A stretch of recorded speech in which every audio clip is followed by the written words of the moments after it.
Hey Reddit, tell me a real revenge story you're proud of. Sorry in advance, but this is going to be a long story. I used to believe that when something broke in a relationship, you'd hear it like glass shattering or wood cracking under pressure. But when my marriage began to split, it was silent. No drama, no screaming, just quiet changes. Emily started going to yoga. I know that doesn't sound like much, but we've been married 7 years. In 7 years, she never cared about yoga. Her idea of stretching was reaching for the TV remote. Then suddenly she had a mat, matching leggings, and a weekly hot flow class that conveniently started after dinner and ended around 10 p.m. At first, I didn't question it. I wanted to believe this was part of her new year, new me kick. Maybe it was genuine. Maybe I was being paranoid. But when she started coming home freshly showered and humming to herself, something started buzzing in the back of my head. One night I noticed she left her phone unlocked on the kitchen counter. That never happened. She's usually glued to it like a limb. Curiosity isn't in my nature. I'm a numbers guy, an accountant. I believe in logic, in evidence. But I also believe in instincts, and mine were screaming. So I looked. There wasn't much. Just a single message in her yoga group chat that made my stomach knot up. Kai said I nailed the pose this time. I didn't know who Kai was. I didn't want to know. But my fingers moved before my mind could stop them. I opened her Instagram and typed his name in the search bar. He came up immediately, shirtless, tanned, with abs like you'd see on a protein powder ad. Yoga instructor, of course. I closed the phone, put it back exactly where she left it. I didn't confront her. I didn't scream. I didn't even breathe wrong. Instead, I went to the bathroom, stared at myself in the mirror, and whispered the same thing I tell clients when their taxes don't look good. Don't panic. Gather data. Because that's what I needed, data. Maybe I was wrong. Maybe Kai winked at every married woman who tried downward dog in his class. Maybe she was just excited to be noticed, to feel sexy again. But that night, as she crawled into bed beside me and kissed my shoulder like she always did, I felt something shift. Something small and invisible. It wasn't love I felt anymore. Not trust either. It was the uneasy spark of a fuse being lit, slow, steady, and quiet. I didn't know it yet, but that fuse would burn straight through everything I thought I knew about marriage, loyalty, and revenge. And when it was done, there'd be nothing left but freedom. A week after I saw that message, my grandfather's nurse called. Mr. Callahan isn't doing well, she said, her voice soft and professional like she'd rehearsed the line 1,000 times. You might want to come soon. My grandfather, Raymond Callahan, was 94. A war veteran, oil tycoon, and walking contradiction. He could quote Shakespeare 1 minute and crush a whiskey bottle under his boot the next. He was tough, but I'd always been his soft spot. The only grandson who didn't flinch when he barked orders or told stories about blood and oil. When I hung up, Emily was in the kitchen cutting up strawberries with the same knife we'd gotten from our wedding registry. She looked up when I told her. Oh no, Ray, she said, but her eyes flickered, not with grief, but calculation. She didn't cry. She didn't offer to come with me. Instead, she stepped closer, set the knife down gently, and said, well, maybe it's time you talk to him. You know about the will. I blinked. The will? I just mean, she said, tucking her hair behind her ear, you've been loyal. You've stayed close. You deserve something. If he's really going, he'd want you to be okay. There was nothing overt in her voice, no direct mention of money. But it was there. Floating in the air between us, thick as honey and twice as sticky. I nodded and turned away so she wouldn't see my jaw tighten. Emily had always been ambitious, but I used to think it was the healthy kind, driven, not greedy. Now I wasn't so sure. She never cared much about Grandpa before. She called him Old Man Boom behind his back, said his stories bored her. But now suddenly she cared. When I left for the hospice later that day, she kissed me goodbye, long and slow, like it mattered. I drove with the window down, letting the wind slap some sense into me. I wasn't thinking clearly. My wife might be cheating and my grandfather might be dying. My world was rearranging itself and I had no say in the matter. At a red light, I pulled out my phone and searched Kai's Instagram again. He'd posted a selfie, shirtless, sweaty, captioned, power through. Always. The photo was taken in a mirrored room. And there, barely visible in the background, was a blurry figure in yoga pants. Blonde ponytail. Same shoes I bought Emily last Christmas. My gut twisted, but I didn't get angry. Not yet. Instead, I just muttered under my breath, all right. You want to play games? I pressed the gas and drove straight toward my dying grandfather with one foot in grief and the other already stepping into war. The thing about my grandfather's room was that it never smelled like death. Despite the monitors and machines, the faint scent of antiseptic, and the hospice nurse hovering outside the door, there was still a kind of sharpness in the air like the man himself refused to fade. Ray Callahan lay propped against two pillows, his skin like parchment paper stretched over old steel. His eyes, milky but sharp, cut to me the second I stepped in. "Took you long enough," he rasped. "Traffic," I said with a smile, setting down a bag of licorice he liked to chew just to irritate the nurses. "You look tired, boy. Marriage doing that to you?" I shrugged. He never missed a beat. "Something like that." He waved a hand. "Sit. Talk." So I did. We talked for hours. About everything and nothing. About the war, about oil rigs and market crashes, about how baseball's gone to hell. I didn't bring up Emily. Not yet. I just soaked in his voice like I always had, like it was the last good thing I had left. It was well past visiting hours when he finally asked, "What's really going on?" I hesitated. Then I said it. All of it. "I think she's cheating." He didn't even blink. "With who?" "Yoga instructor." He actually chuckled. "Of course." I sat back. I haven't confronted her. I needed to be sure. He nodded like a man who'd heard 100 betrayals in his lifetime. "You got a plan?" "Not yet. But I'm not walking away with nothing. Not this time." His face twitched, not in pity, but pride. "You always were too nice," he said. "You needed to get burned once." Then, without warning, he struggled upright and pulled a folder from the drawer beside him. Inside was a will. The real one, not the polished version the family lawyer held. He handed it to me. "I signed a new one last month," he said. "Don't tell the vultures." I skimmed it. My eyes widened. He'd left almost everything, $22 million worth, to a veterans charity in Texas. Every last cent. To me, he left a signed Mickey Mantle rookie card in a fireproof envelope. "I already made the donation," he said. "Effective immediately. Let the bloodsuckers scream." I looked up at him, stunned. "Why?" "Because you're the only one who came here not asking for a damn thing." He coughed, his voice weakening. "And you, boy, you're free now." He patted my hand and leaned back into his pillow, eyes closing slowly. I walked out of that room in silence, the will tucked under my arm, the truth clanging in my head like a warning bell. Emily wasn't just cheating on me. She was investing. And I was about to bankrupt her dreams in the most poetic way possible. The night I got back from the hospice, Emily was waiting up for me, wine glass in hand, jazz playing softly like we were in some romantic movie instead of the crumbling set of our marriage. "You're late," she said, feigning casual concern. "How was he?" I dropped my keys in the bowl by the door and shrugged. "Tired, but still kicking." She nodded and handed me a glass. "I'm glad you got to see him. You know how much he means to you." I almost laughed. She didn't give a damn about my grandfather. Never had. But now she looked at me like a grieving widow in training. It made my skin crawl. We sat on the couch and she rested her head on my shoulder. Her fingers traced circles on my arm, something she hadn't done in months. I let her. I needed to know how far she'd go.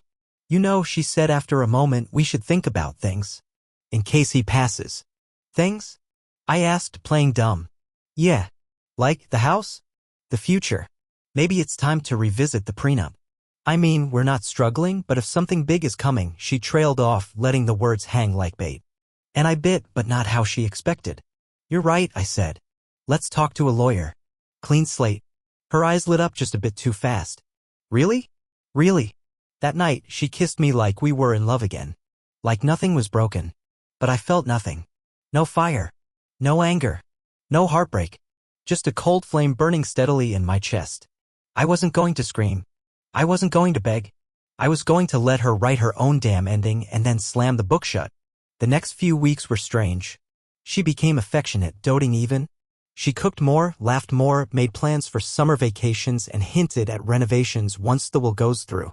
Every sentence was laced with unspoken dollar signs. We met with a lawyer, mine, though she didn't know that, and went over the prenup. I pretended to be hesitant, like I was doing this for love. She sold it hard, even wiped away a tear. I signed. So did she. And just like that, she thought the vault door had been cracked open. But she had no idea I'd already emptied it out behind her back. Each time she smiled at me, I smiled right back. Each time she kissed me, I kissed her back. And each time I watched her leave for yoga, I just counted the days until the fuse met the powder. Because the explosion? It was going to be spectacular.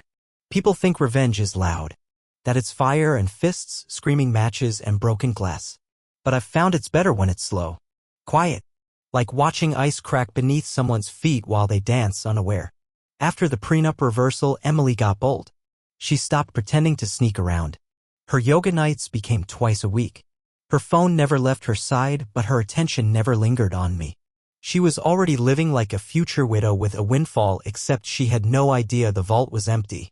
Meanwhile, I went to visit Grandpa every other day. He didn't talk much anymore. Mostly just slept, a shell of the titan he used to be. But the nurses always nodded respectfully when I came in. They knew I wasn't there for money or obligation. I was there because he was mine. The lawyer called me a few days later to confirm it. The official will had been updated, matching the private one Grandpa gave me. The veterans nonprofit had already received the funds. The Mickey Mantle card, his pride and joy, was now locked in my safe, wrapped in its original sleeve with his signature on the back. I could have sold it, sure. Worth enough to start a modest new life. But that card wasn't about money. It was about legacy. About remembering the one man who saw me when I was invisible to everyone else. Back at home, I started making my own moves. I discreetly rerouted our joint savings into a private account. Left just enough in the shared one to avoid suspicion. I stopped using shared credit cards and started using cash. Quiet moves. Surgical. If she noticed, she didn't say a word. Then came the funeral. Grandpa passed away on a Sunday. Peaceful, they said. No pain. Emily was unusually emotional that morning, though I'm not sure any of the tears were real. She wore black lace, looked like a magazine ad for grief. Held my hand a little too tight in front of the mourners, whispered about finally being free of seeing him suffer. At the reception, she mingled with my distant relatives like she was already matriarch of the Callahan estate. I watched her charm them, watched her mention next steps and future plans like she was ready to start spending before the ink dried. But I stayed quiet. Played my part, because the will reading was already scheduled. And that would be the day the show really started. I wasn't after her money, her love, or even an apology. I wanted one thing and one thing only. To watch her realize that she'd bet her whole life on a man she didn't actually know and lose. The will reading was scheduled for Friday morning at a sleek downtown office. Glass walls, espresso machine in the lobby, the kind of place that makes you feel like whatever happens inside is too expensive to undo. Emily dressed like she was going to brunch with a celebrity. Hair curled, diamond studs, a black blouse she only wore when she wanted to be taken seriously. She even brought a notebook and pen like she was expecting to take notes on how rich we were about to become. I wore a navy jacket Grandpa gave me 10 years ago. It didn't quite fit anymore, but I didn't care. It smelled like his pipe tobacco and the inside of his truck. Like memories she never bothered to understand. As we walked into the lawyer's office, Emily squeezed my hand. No matter what happens, I'm proud of you. She was already imagining marble countertops and beachfront views. The family lawyer, Wesley, a man in a bow tie who smelled faintly of lemon polish, welcomed us with a grim nod. The room was small and quiet, just the two of us and him. No dramatic gathering of relatives. No vultures. Grandpa made sure of that. Raymond Callahan updated his will 6 weeks before his passing. Wesley began, opening a sleek black folder. It's simple, direct, and notarized in full accordance with state law. Emily leaned forward, pen poised. Wesley cleared his throat. To my grandson, Adam Callahan, I leave my 1952 Mickey Mantle rookie card, which I've kept in my safe for 45 years. He always appreciated value in things that weren't loud or flashy. May this remind him to trust what can't be appraised. Emily blinked. The pen in her hand wobbled slightly. Wesley continued unfazed. To all remaining assets, totaling approximately $22 million, I have instructed my estate to transfer the full amount to the National Veterans Support Foundation. As a veteran myself, I believe this is where the money can still fight for something worth saving. Silence. I didn't look at her yet. I just stared at the card-sized envelope Wesley slid across the table to me. Inside was the Mickey Mantle, graded, certified, and still in mint condition. Emily opened her mouth. Closed it. Opened it again. There's no money? Wesley looked up. Not for you, ma'am. Mr. Callahan made that very clear. Her eyes darted to me, searching for answers, betrayal, anything. But all I gave her was a calm nod. I knew, I said softly. The truth landed on her like a freight train. Her mouth dropped open, but no sound came out. I rose, the envelope in hand, and buttoned the jacket. Ready to go? I asked, like we were just running errands. She didn't move. Couldn't. I walked out of that office lighter than I'd felt in years.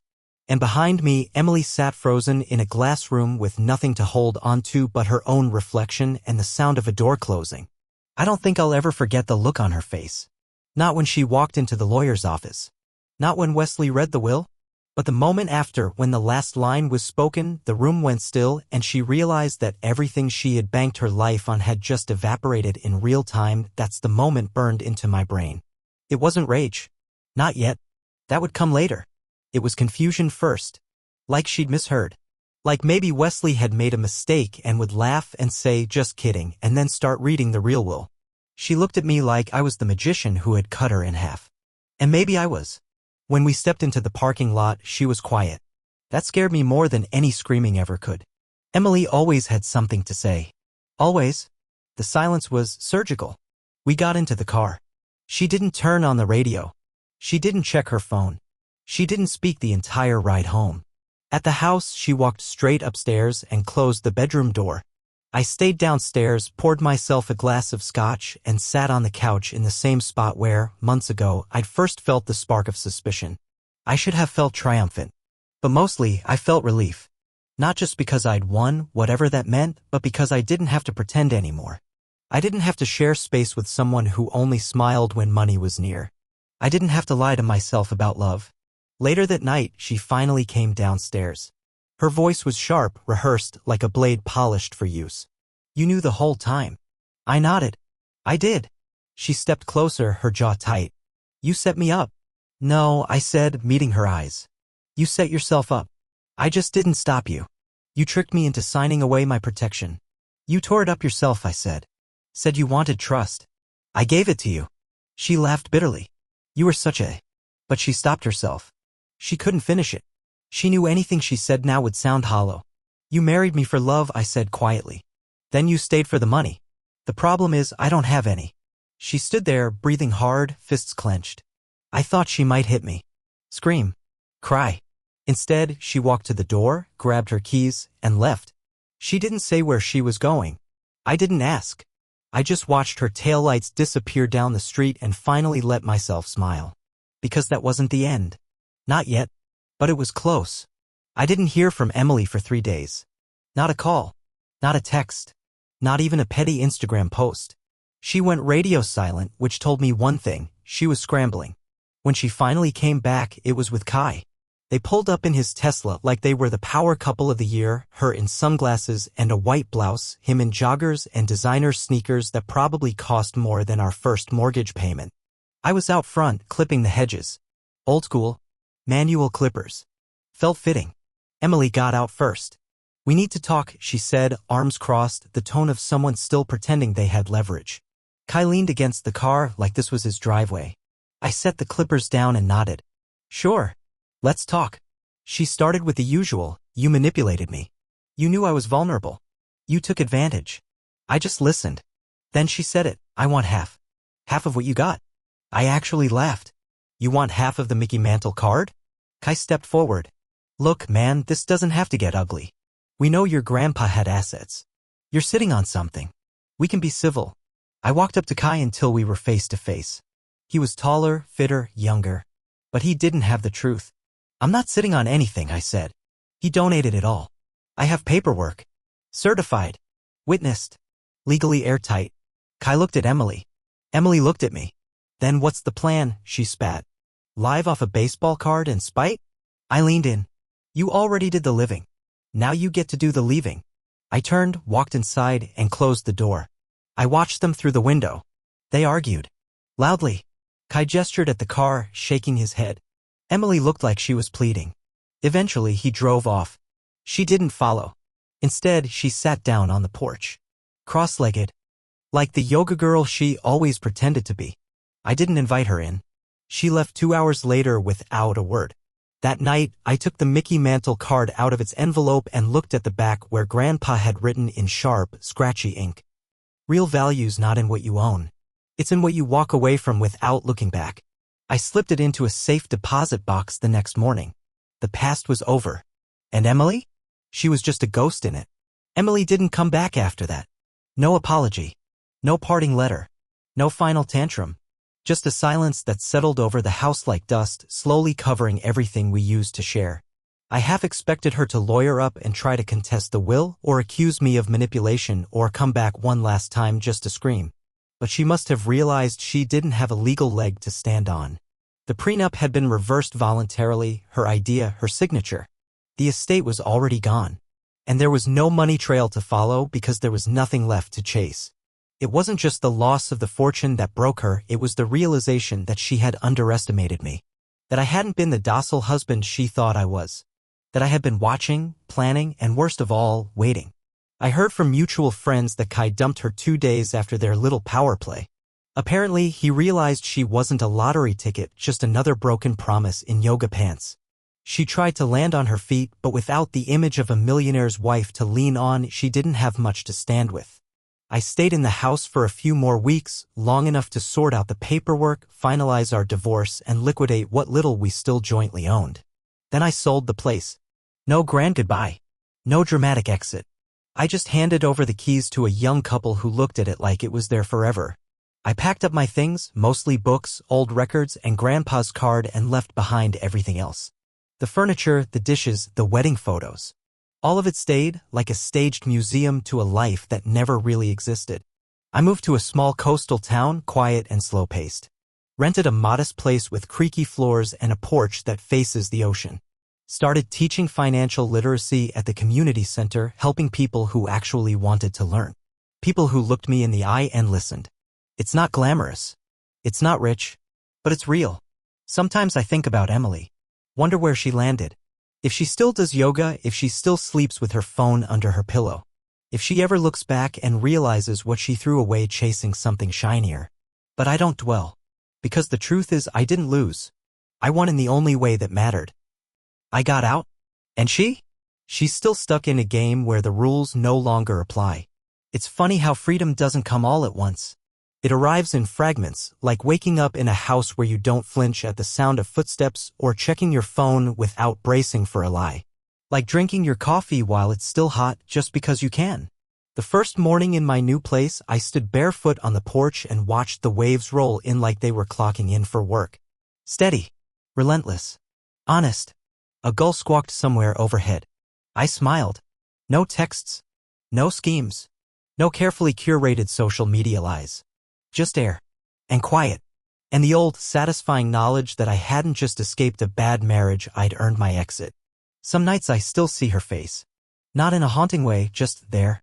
A memory, not a wound.